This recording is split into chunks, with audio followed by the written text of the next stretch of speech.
Hello అందరికీ నమస్తే. Welcome back to VA natural thoughts.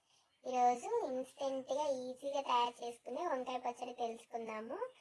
3 table spoon oil add చేసుకోవాలి. Oil కొంచెం హీట్ అయ్యాక 1 స్పూన్ జీలకర్ర వేసుకోవాలి. అది కొంచెం ఫ్రై అయ్యాక నేను 2 మీడియం సైజ్ ఆనియన్ కట్ చేసుకున్నాను. 10 పచ్చిమిరపకాయలు సన్నగా కట్ చేసుకొని యాడ్ చేసుకోవాలి.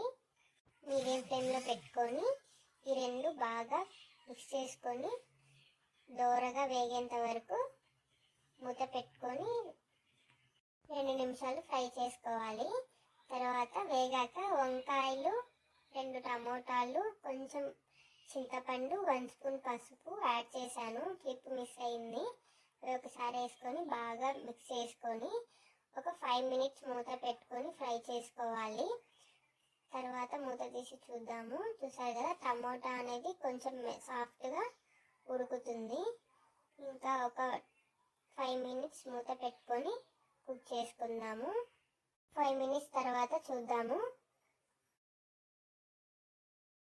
ఈ విధంగా ఉంటే సరిపోతుందండి. ఒకసారి మిక్స్ చేసుకొని స్టవ్ ఆఫ్ చేసుకుందాము. ఇది పూర్తిగా చల్లారినాక ఒక మిక్సీ జార్లోకి తీసుకొని ఇక్కడ మీ రుచికి తగ్గట్టు సాల్ట్ని యాడ్ చేసుకోవాలి.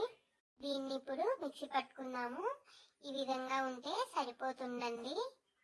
అంతే అండి, బ్యాచిలర్స్ కానీ బిగినర్స్ కానీ ఈజీగా తయారు చేసుకోవచ్చు ఈ చట్నీని.